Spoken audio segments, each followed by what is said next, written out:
We need to understand the physiology of sleep in order to increase our quality of sleep and our length of sleep. Very, very important for us to make sure that we are not pointing these little flashlights in our eyes when we're getting ready to go to bed, because they do have an effect. This is one of the consequences of modern society. The fact that we spend most of our time indoors, in the United States, the average American spends about 90% of their time indoors. Hello everyone, welcome back to another session of Preventive Parenting. We are in session number 2, which deals with what I like to call health report card. How many of you have gotten a report card or a progress report or some type of notification of a good grade or a bad grade from your child? Okay. I know that I have at times. We homeschool, so I have direct access to all the grades. But I believe that there's another report card that we need to be monitoring. Now, why do we take a look at our children's scholastic grades? Well, we want to not only see what they're doing, but also make improvements, make assessments, and see how we can fix issues. It's the same thing with our children's health report cards. Now, last time we looked a little bit into longevity and the biblical ideals of how long people really could live on this earth, even after the fall. We saw that Adam lived to be almost 1,000 years old, and his close ancestors, very similar. Some even lived longer than Adam, such as Jared and Methuselah, and even Noah, who lived after the flood. What did all these men have in common? We're told that the line of Seth was a godly line. These men were God-fearing. They were, yes, as we learned in session 1, as men striving for the mastery, they were temperate in all things, but they also were keen students of the Word. These men were students of nature and nature's God.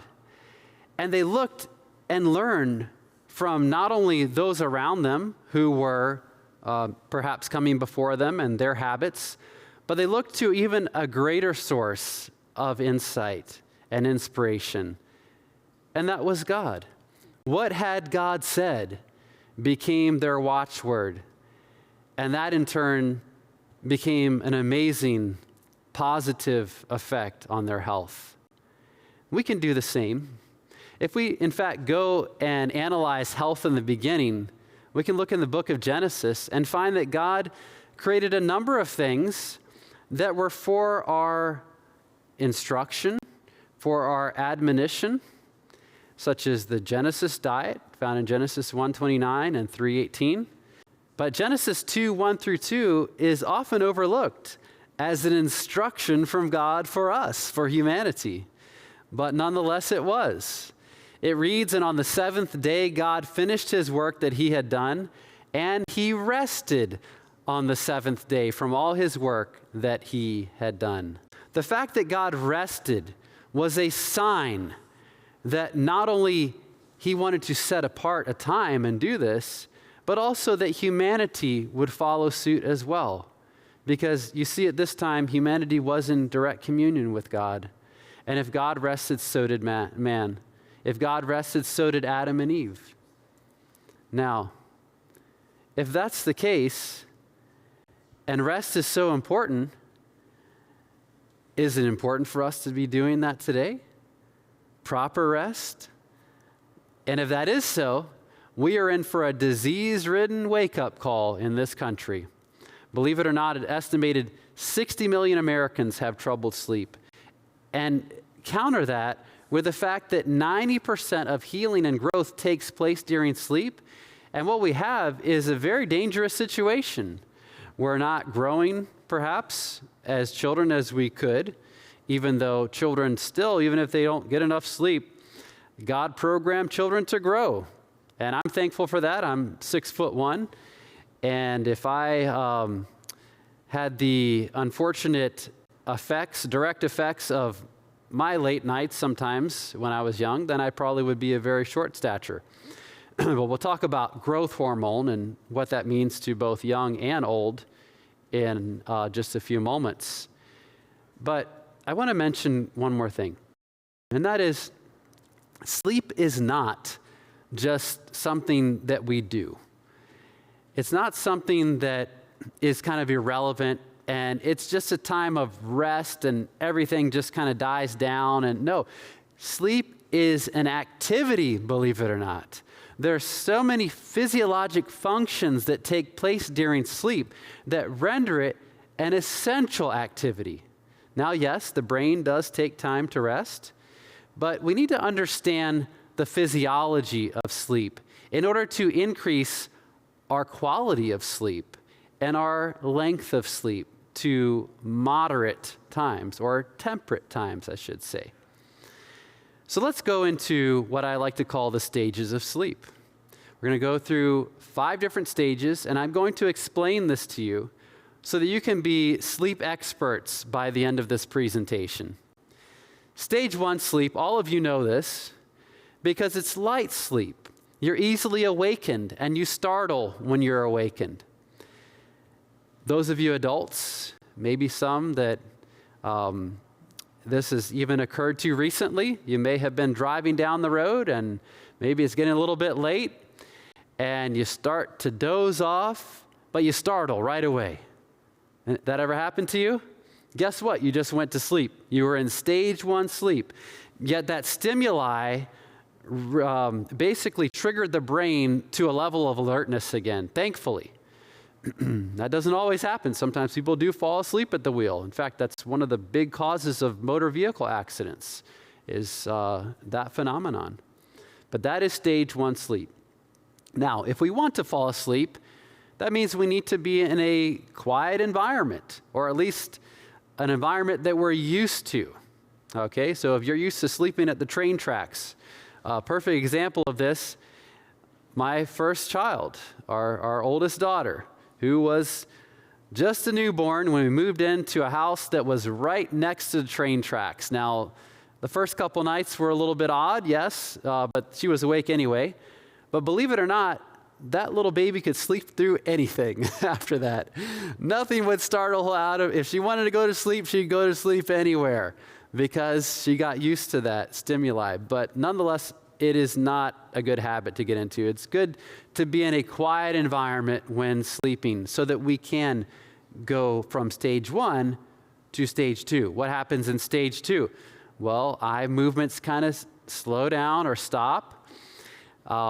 Generally speaking, brain activity begins to slow down as well. And we'll see examples of this when we look at the electrical brain waves in just a few moments. Stage 3, if all goes well in stage 2, you'll get down to stage 3. It's the beginning of deep sleep. You have slower brain waves called delta waves that are starting to appear. And delta waves are similar to the brain activity that occurs during a coma, which is very low energy brain activity. This is basically the brain going into rest or hibernation stage. Why is that so important? Because the brain, yes, it is always active, and it has to be. There has to be at least some activity to keep your bodily functions going. But it does need a time where it can actually rest and recover. Now, during this time, we secrete a compound called growth hormone, which I had mentioned previous. During the onset of delta waves, that's when growth hormone levels increase. Stage 4 is the lowest of the brain wave activity stages, and this is where we see primarily delta waves appearing. If you are awakened during this period in the night, you're going to be very groggy, disoriented. Why? Because you have to kind of get back out of that coma, so to speak, of delta wave sleep. But if you are trying to improve your health with sleep, delta wave sleep is the place to be.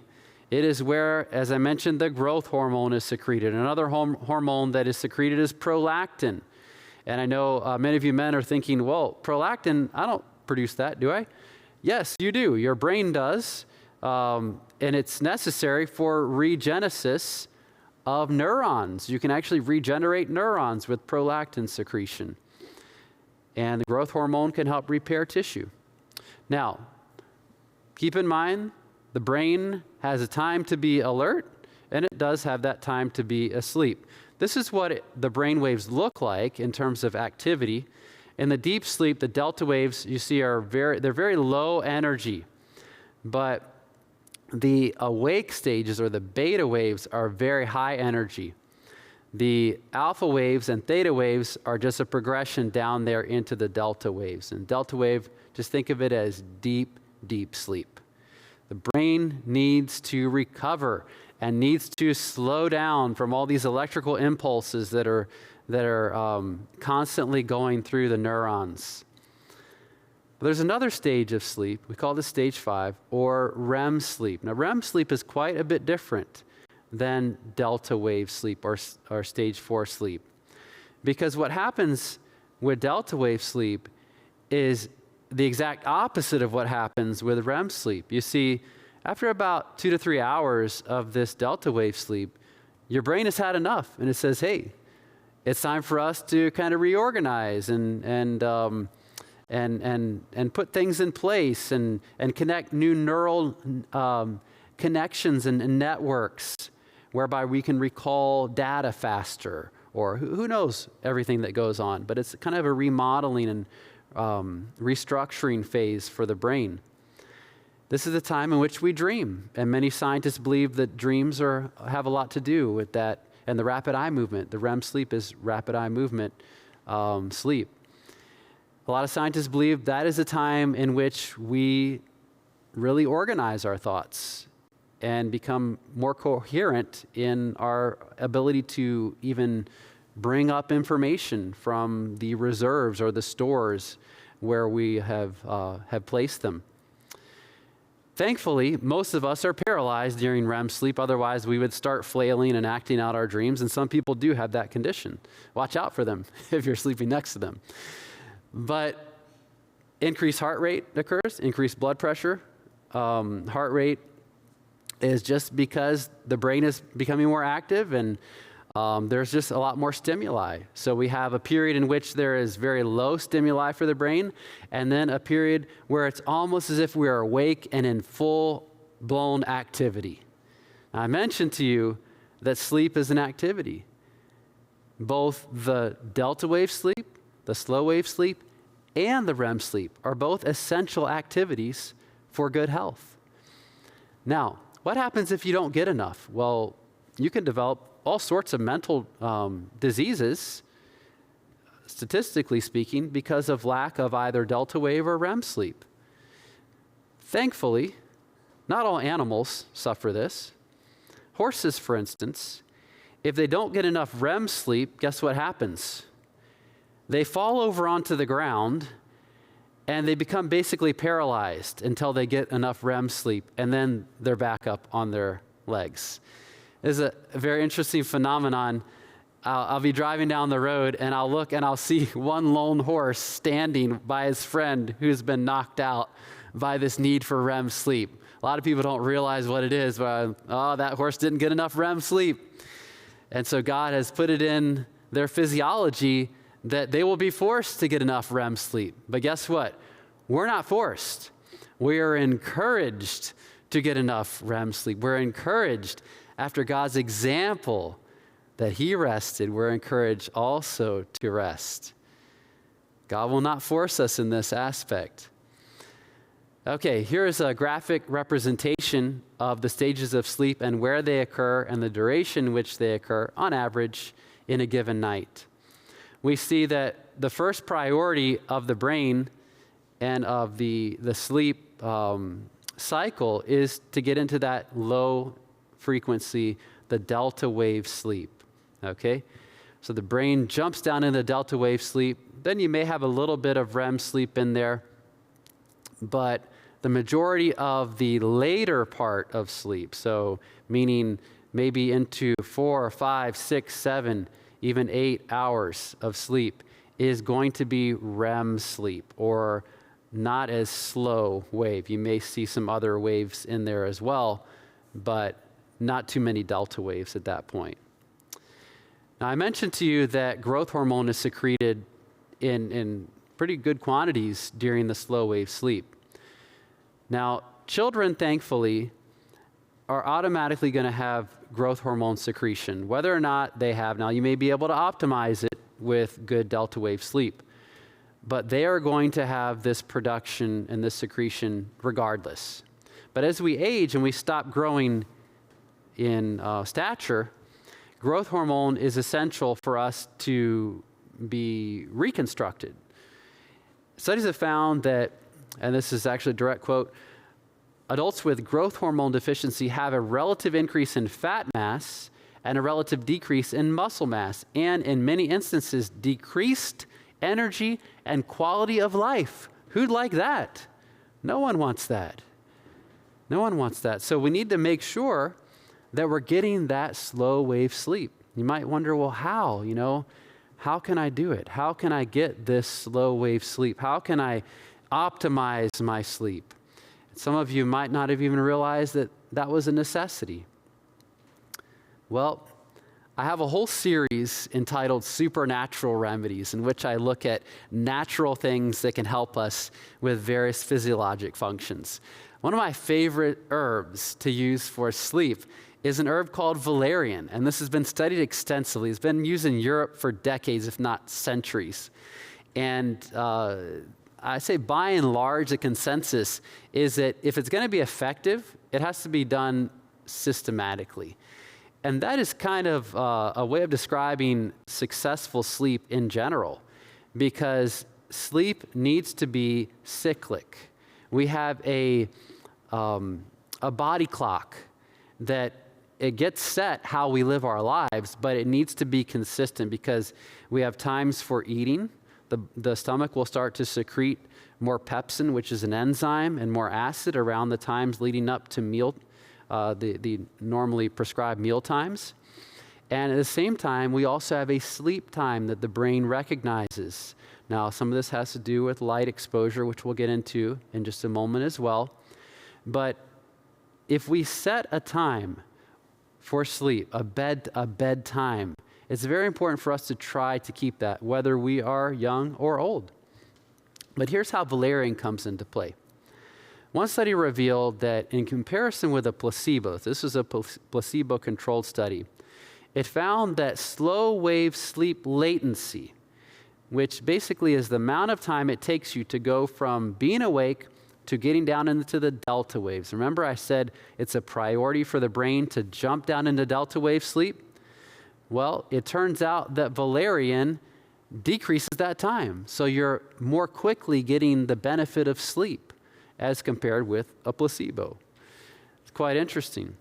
The results were actually quite startling. 21 minutes versus 13 minutes. So the Valerian shaved off quite a bit of time that was not really that effective for promoting quality of sleep. Now here's another aspect.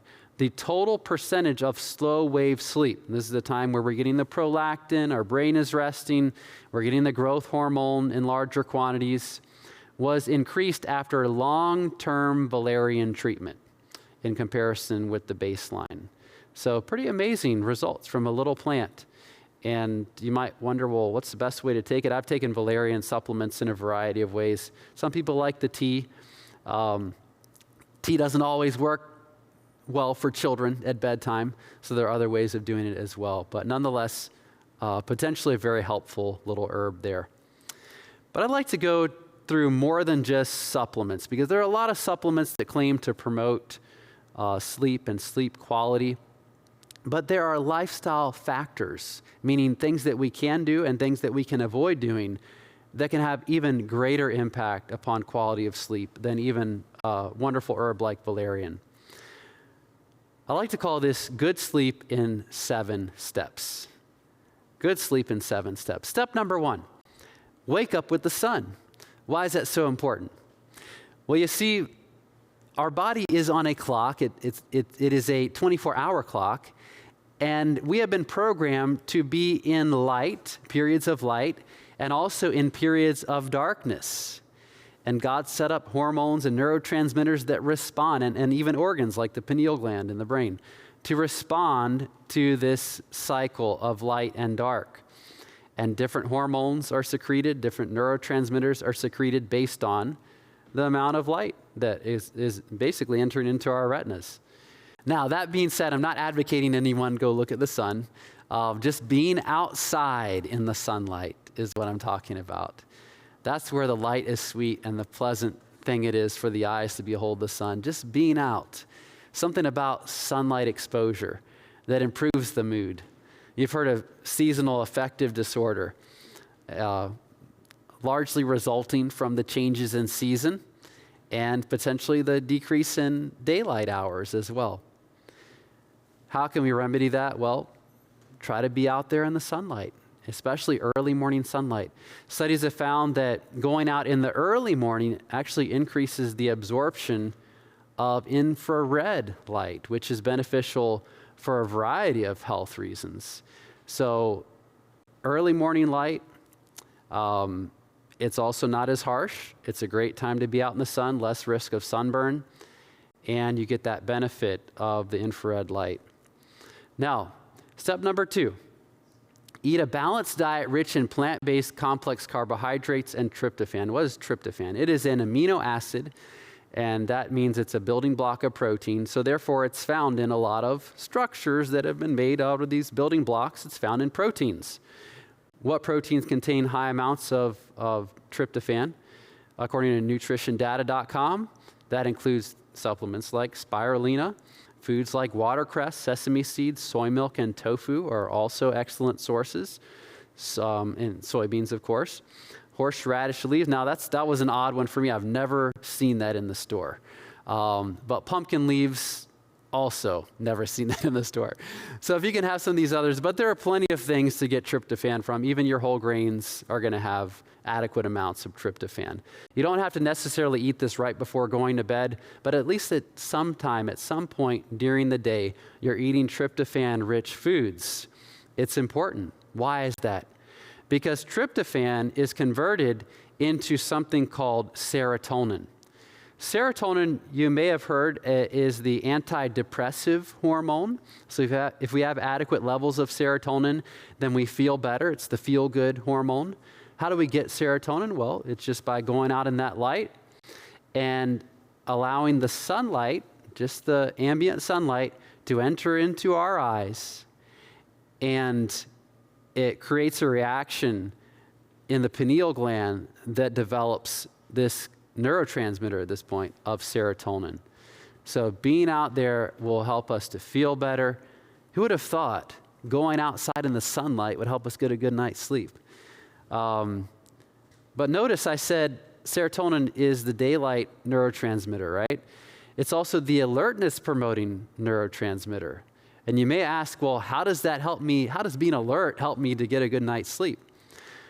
Well, what happens is as the darkness falls, the eyes can sense this, and we start to have a conversion from serotonin over to a neurotransmitter that you may have heard of before called melatonin. Melatonin is known as the nighttime health and healing promotion hormone or neurotransmitter. It's amazing in its effect. It's an antioxidant, it's an anti-cancer. It helps prime the immune response. So many other things. But it's essential for us to have serotonin in adequate amounts so that we can produce melatonin from that serotonin. So that's how going out in the sunlight and eating tryptophan-rich foods during the day help to promote a good night's sleep at night, or a quality sleep, I should say, at night. Now, there's a conversion complex that's needed in converting serotonin to melatonin, and it's called vitamin B6. Where can we find vitamin B6? Well, a very good source is bananas. There are other nuts and seeds and whole grains that have plenty of vitamin B6. You don't necessarily need to take a supplement for this, and it doesn't need to be taken right before bed. We're looking for at least sometime during the day that you're eating vitamin B6 rich foods so that you have adequate levels of that circulating, and it can be used in this conversion process. Now, there's something called the blood-brain barrier. And the blood-brain barrier prevents certain things from going into the brain that shouldn't be there. Studies have found that when we eat proteins that are high in other amino acids as well as tryptophan, we don't absorb as much of the tryptophan. The key to getting the tryptophan in there is to have things like whole foods, plant-based tryptophan sources that are lower in other amino acids and higher in tryptophan, such as the ones that we mentioned earlier. Okay, let's go on to step 3. Find time during the day for moderate physical exercise. Why is this so important? Well, we know exercise is important for good health in general. We know it helps the circulation. We know it helps the mood. In fact, National Institutes of Mental Health say that exercise is one of the most powerful remedies against mild depression and anxiety, something that we can do that will help us get our minds off of our troubles, especially just a slow walk even in the evening. Wonderful way to wind down after a busy day. But that's not the only reason why it's important for us to exercise. You see, our bodies use a compound known as adenosine triphosphate, or ATP, in energy production. When ATP is used, there's a compound, the A in the ATP, that sometimes is released, and it can go make its way into the brain. That is the adenosine. Adenosine is the trigger for sleep. So when adenosine levels rise, it basically tells the brain, hey, you've been working very hard.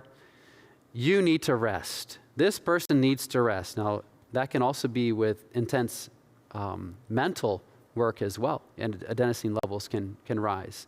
So whether you're working with your hands or working with your brain, you can trigger a sleepiness with adenosine. Now, step 4, leave your worries behind. Why is that so important? Studies have found that people who go to sleep anxious or angry or upset, and by the way, the Bible says don't let the sun go down in your anger, right? In Ephesians 4:26. Studies have found that increased levels of these anger hormones, adrenaline, can basically predict a very poor quality of sleep. Probably some of you can testify to that. If you go to sleep anxious or worried or even sad, you may not sleep very well or get quality sleep, maybe tossing and turning, they like to say. Okay, next step 5, avoid sleep-depriving substances. The big 3, alcohol, tobacco, and nicotine. And believe it or not, caffeine comes in there too. Caffeine as well. Let me show you a little study on brain activity. This is a really, really good graph. I think it was probably based on a study that showed the proper designations of the stages of sleep at the various times of sleep. One thing it didn't show is right there when you are dipping down from wakefulness to stage 1, a very interesting phenomenon occurs. And that is that you go into a little blip of REM sleep. And you may not even catch it. But if you think about it as you're drifting off to sleep tonight, you probably will wake yourself up. The first time I realized this, I read about it, and I went to sleep, I was thinking, I'm going to watch for this to happen. Sure enough, there it was, a little dream, and then I was off to sleep. That's what happens. I think it's so important. And why would that be necessary? Well, if we look at the hypothesis that dreaming or REM sleep is a time of storage of what has been utilized during the day, my belief is when we go to sleep, we have things on our mind. And have you ever noticed you can remember oftentimes those things, especially if you say, I need to remember this when I wake up. Well, there it is. I remembered it. My belief, my hypothesis, I haven't been able to prove this, but just in my experience, is that little blip of dream, of REM sleep, is you storing the things that were on your mind right when you went to sleep. How do you begin your sleep cycle? Do you begin with the Word of God, or do you lay down with your troubles? Because rest assured, those troubles are going to be on your mind when you wake up, right? Those troubles will still be there, thanks to this little blip of REM. But if we go to sleep putting our trust in God and in His Word, I believe we wake up feeling much more refreshed, don't you? Let's talk about alcohol and its specific effects on the brain waves that we see right here.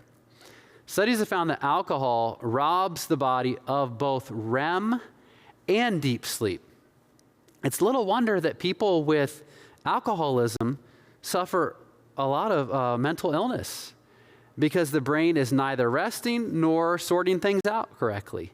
And so you just get this mediocre quality of sleep, even if you sleep for the proper duration, just poor quality of sleep that doesn't really regenerate the neurons, doesn't really regenerate the body, doesn't prime the immune system as it should. And that is one of the detrimental effects of alcohol use. Next up, caffeine. What does caffeine do? Caffeine is a stimulant. Therefore, it stimulates the body, it stimulates the nervous system. And when we take caffeine during the day, studies have found that even 2 cups of coffee in the morning, which is kind of the standard for most Americans at least, can affect sleep at night. That's quite a time. 12 hours, 14 hours, 16 hours after can still affect sleep. And what will it do? If you have stimulation of the neurons, then you are robbed of especially this sleep right here, the deep sleep, the delta wave sleep, which is essential for the brain's resting and recovering.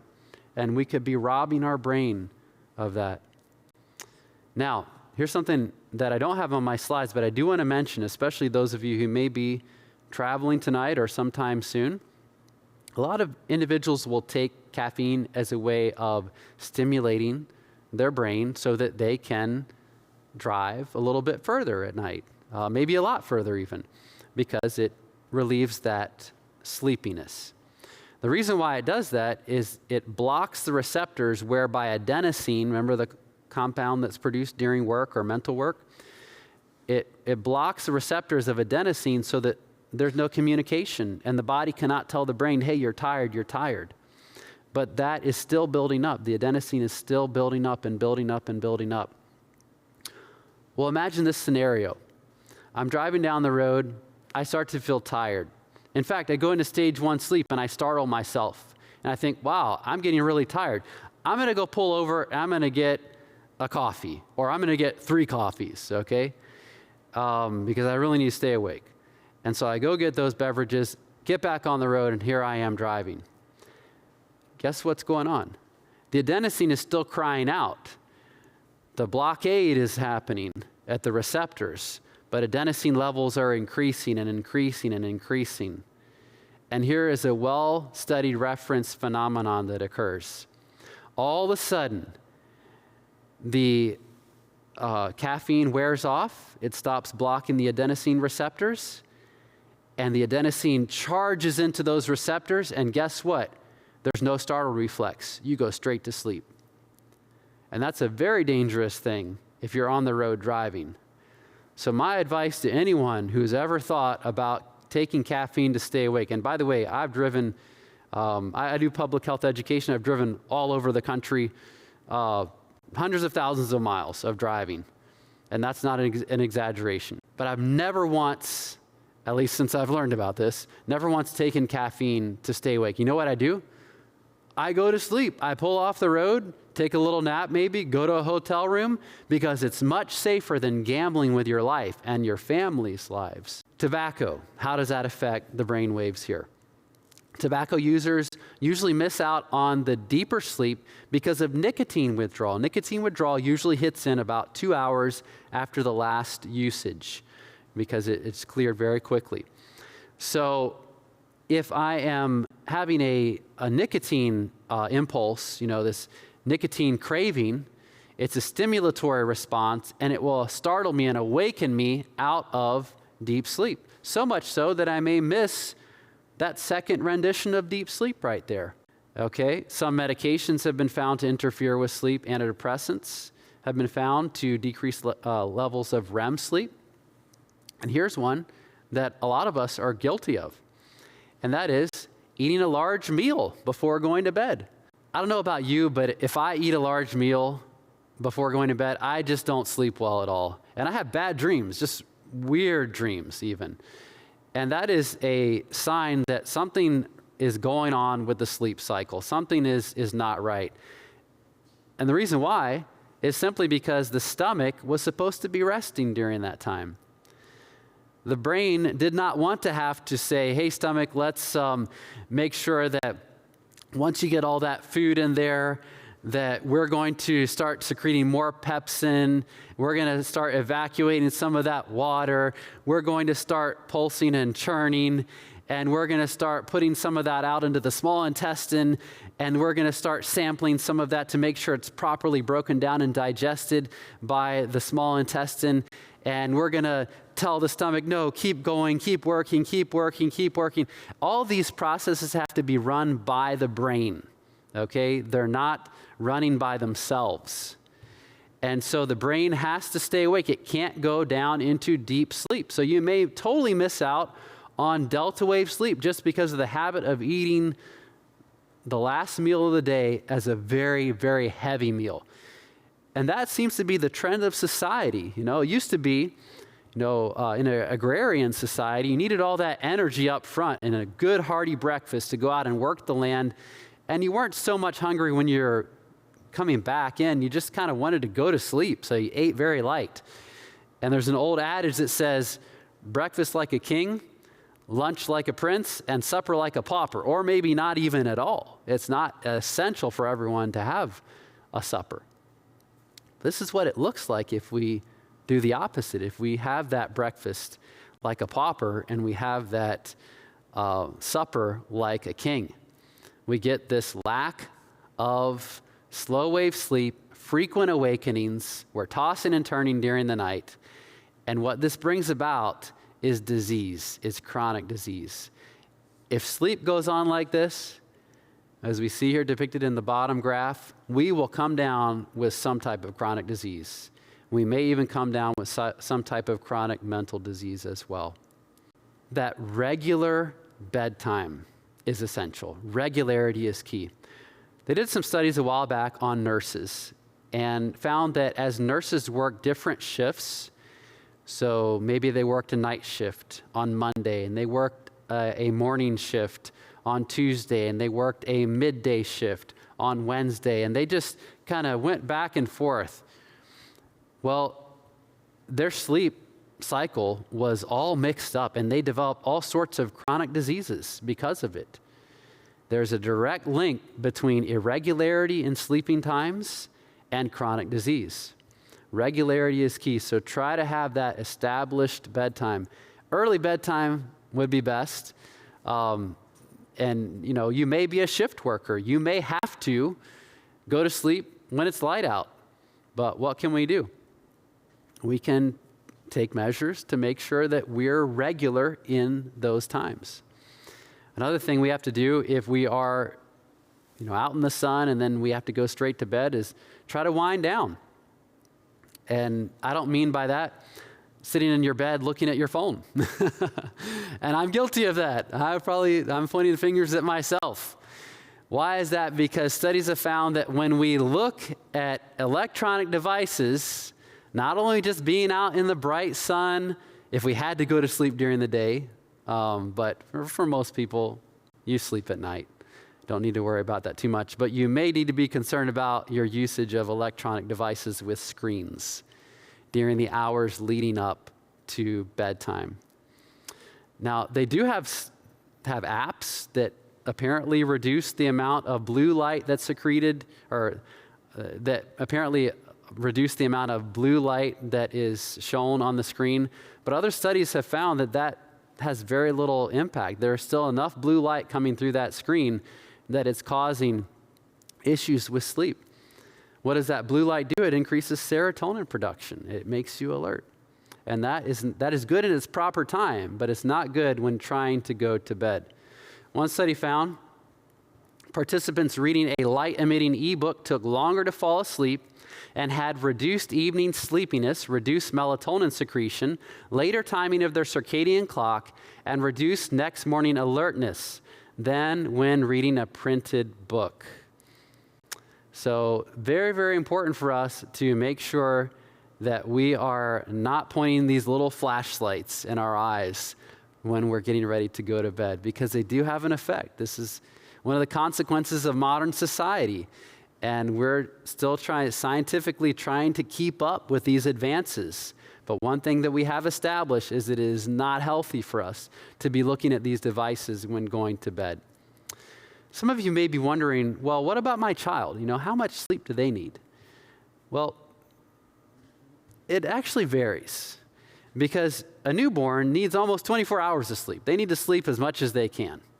But once you start getting a little bit older, they do have some recognized variable designations of sleep. And I say that because not everyone needs the same amount of sleep. Studies have found that the general consensus is for adults, it's somewhere between 7 and 8 is the ideal, maybe even up to 8.5. But teens need a little bit more, 8 to 10 perhaps. Preschoolers need more. Toddlers need more, and as you can see, infants, 4 to 12 months need potentially even 12 to 16 hours of sleep. And their parents probably think they even need more than that after staying awake with them. And by the way, it seems that the youngsters, now I have 6 children, not all of them have chosen this. We even got a onesie for one of our children that said, siesta during the day, fiesta at night. And, sometimes that happens, but we have to adapt. And as new parents, you will learn quickly how to adapt and how to make sure that you get your proper sleep, because you really feel it. When you're forced into that situation, and especially as you age, as you get older, you realize when you lose sleep, it really affects us cognitively and physically. Other studies have found that when we lack the proper amount of sleep, we have a tremendous increase in the amount of inflammatory compounds. And these inflammatory compounds can worsen conditions like rheumatoid arthritis or even osteoarthritis. They can compound any type of inflammatory disorder. So it's essential for us to get this good sleep if we want to stave away those aches and pains. You may be wondering, though, is it possible to get too much sleep? And yes, it is. Studies have found that as we go over that sweet spot, at least with adults, and we get into 9 or 10 hours of sleep, the risk of disease starts to increase.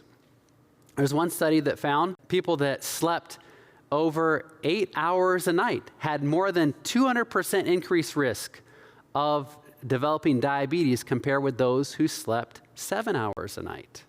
Okay? Remember, that's 8 and over. Some of those people slept much more than 8 hours. But adults need a general amount. And as I said before, it's not just one designation. It's not just you need 8 hours of sleep. You may need 7. You may need 8.5. But you probably don't need over 9. Once we start to get that, the brain is in this process. It says, hey, it's time to awaken. It's alert. Your blood pressure's going up. Heart rate's going up. Respiratory rate's going up, but you're not going up. So what happens? That causes a stress on the body. It can cause an increased risk of chronic disease. However, it is essential for us to get enough. Another study found that sleep and diabetes had a direct correlation among adults. Those that slept 6 or fewer hours at night had a 95% increased risk for developing type 2 diabetes. 95% increased risk. Keep in mind, that risk was greater for people who slept too much. So the concept of temperance here is really important. What is temperance again? The definition of temperance, if we could extrapolate from all the Bible passages, is the moderate use of that which is good and the total abstinence of those things which are harmful. That's temperance. So even sleep, even though it is a good thing, needs to be done in its proper sphere of time. Here's another study that looked at sleep quality. Not just sleep duration is important. It's also important to have good quality sleep, which we mentioned previously. One study from Germany found that over a period of 10 years, men who had troubled sleep had a 60% increased risk of developing diabetes. Women who had troubled sleep had a 98% greater risk of developing type 2 diabetes compared to those who slept well during the night. So it's not enough just to get that length of sleep that we need, but also that quality of sleep as well. Keep in mind that obesity is a sure predictor of the development in most cases of diabetes. 90% of type 2 diabetics are also obese. It's a comorbidity. We probably should say that diabetes is a comorbidity of obesity because obesity comes first. Now, what do you think happens with childhood obesity? Remember from session 1, we realized the rates are increasing tremendously in the United States and in the Western world. Why? Because we've adopted a lifestyle that is not conducive to good health in many cases. And what we can expect to see is that levels of diabetes, juvenile diabetes, are going up. They're skyrocketing as well. Levels of heart disease, because whenever you have diabetes, you also have increased risk of heart disease. All these chronic diseases.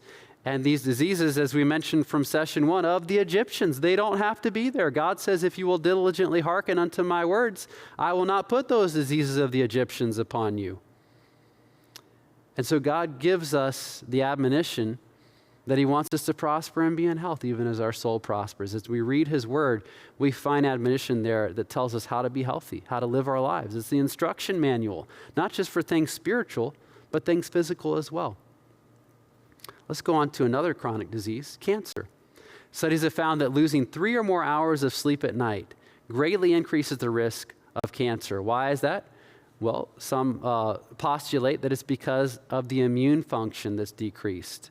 Now, keep in mind you have more inflammatory compounds that are secreted when you lose 3 or more hours of sleep, but you also have less proper function of the immune system. It's almost like as if the immune system is going to battle, but is not fighting the right foes.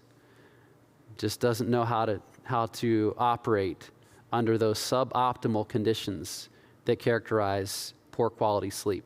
Another study looking at nurses found that those who slept less than 5 hours a night had a 39% increased risk of developing heart disease. And conversely, those who slept too much, over 9 hours, had a 37% increase in risk. But our physical body is not the only thing that is harmed with poor sleep or poor sleep quality. We also find issues with mental health, as we mentioned before. Inadequate sleep has been found to increase depression risk, and many of our young people, many children, are becoming depressed. Could it be linked to the fact that maybe they're not sleeping enough, maybe they're not getting good quality sleep, maybe they're going to sleep with an iPad in hand or an e-reader or something that's emitting light? Maybe they're having a soda pop with caffeine in it, but right before going to bed. Whatever it may be, any of these things will decrease their quality of sleep and potentially increase risk of mental illness. And conversely as well, oversleeping also increases this paradigm of mental illness. Now, title for the presentation today was Health Report Card. And I want to tell you that I had to give you a little background to all of this before I tell you how to read your child's health report card. In fact, I'm going to give you your child's health report card. Furthermore, you already have it. So I'm just going to tell you how to read it, okay? This is how you read it. One study found that children going to bed after 9 p.m. were the most at risk for developing diabetes and temperament issues, okay? Diabetes and temperament issues. So physical infirmity and mental health impairment as well. What is that? Children going to bed after 9 p.m. Now, I have a slogan that I've coined over the years in giving these presentations. I like to say this, and I try to live by this adage. I have not always been as I should, and I do see the effects on my children's health report cards. But this is it. In bed before 9, the less they will whine, and the more they will be fine. Okay? In bed before 9, the less they will whine, and the more they will be fine. So if you have got that down, you already are way ahead of your children's peers in promoting that passing grade on their health report card. There may be another aspect that you have overlooked. I know I oftentimes overlook it myself, even in my own health report card. And that is the one of what are we breathing at night? Or do we crack the window open and let a little bit of fresh air in? I had the privilege last night of sleeping with a window cracked, and it was in a safe place. I didn't feel like it was a danger to me to do so. And I woke up feeling so refreshed and invigorated, just that fresh air coming into the room. It turns out that when we exhale, we secrete inflammatory compounds. They're called prostaglandins. We secrete them. We also take in oxygen and we give out CO2. CO2 is a waste molecule. It is basically burnt oxygen. Okay, and we're getting rid of it. It's been utilized to generate energy. We get rid of it and we send it outside. The trees take it and they give us oxygen back in return. They take that carbon. That's a blessing that God has created this cycle for us. But what happens if we just shut in our own air and we just keep rebreathing the CO2? We keep rebreathing the inflammatory compounds. Well, serotonin levels actually start to go up, and inflammation starts to go up in the body. A lot of allergies are triggered by environmental aspects. Could be inside, but a lot of times they're outside. But if we're cooped up in the same room with something that's potentially causing us allergy, which we'll get to the primary allergenic substance in indoor air in just a moment, we're going to cause an exacerbation of allergic responses. In Western countries, 40 million children suffer from allergies, it's estimated. And by age 6, about 42% of children in general develop some type of allergic rhinitis, stuffy nose related to allergy. Why do I bring this up? Because this is part of the child's health report card. You see, if you go in to check on your child and they're snoring loudly, that is a bad sign. One study found that poor sleep due to snoring increased hyperactivity by 140%, increased inattentive behavior by 300%, increased daytime tiredness, that's kind of a given, by 610%, increased sleepiness by 380%. Now listen to this. Remember in the report card it says plays well with others? I hope all of you got good grades on that recently, if you are in school. Well, bad conduct increases by 180% if your child has been snoring. Emotional problems up by 450% if your child has been snoring. So it's so important for us to provide an environment that is non-allergenic to our children. And how do we do that? Well, there are a number of ways that we can help to reduce the severity of environmental allergens, and we'll talk about that when we talk about exercise and a few other things. But just providing clean air at night is so very essential. Clean air. And how do we get that? We could run a little filtration device if we wanted to. That's fine. But letting that outdoor air go out and the indoor air come in is really the essential component. So the EPA estimates that indoor air is 3 to 5 times more polluted than outdoor air. So we think of pollution, well, that's outside, but in reality, indoor air is where most of the pollution is that we're exposed to. Not only that, the fact that we spend most of our time indoors, in the United States, the average American spends about 90% of their time indoors. And unfortunately, that includes children in this day and age. It used to be children would just be outside, free as lambs, But now they're stuck in classrooms all day. Schools cancel recess. They keep them inside. They're playing video games maybe all day instead of going outside and playing. And they're just rebreathing this bad air and also missing out on the exercise and the sunlight and the other aspects of being outside and the many blessings of being outside. So what can we do? Well, first of all, we could send our children outside. And for many of us, it would even benefit us to join our children outside because it's just so very important. And because we can get that fresh air. While we're outside, open the windows, let those pollutants out. And when we come back in, we're going to be refreshed and breathing that refreshing air. I believe that God wants us to breathe in that breath of life that he gave in the beginning. Remember health in the beginning? God breathed into Adam the breath of life and he became a living being. God wants to breathe that air into us. He created the air for us. He created the pure air for us, I should say. Man has defiled it through various inventions and innovations even. But God wants us to breathe pure. He wants us to live pure. And by living pure, we can have better quality sleep. How do we live pure? It's by, like those mighty men that lived before the flood, by searching out God's will and by being men of action in doing what God had instructed them to do. Why did God rest in the beginning? Once again, Isaiah 40:28. Have you not known? Have you not heard? The Lord is the everlasting God, the creator of the ends of the earth. He does not faint or grow weary. His understanding is unsearchable. Why did he rest? He didn't need to do it because of his own tiredness. He does not grow tired. He did it because he loves us, because he wants to set an example so that we can follow after him. And believe it or not, that's how it is with everything in life. God has set an example through Jesus Christ. You know, before we would come in the presence of the Father, the almighty, invisible, immortal, you know, and we can read about him through the word, what is revealed.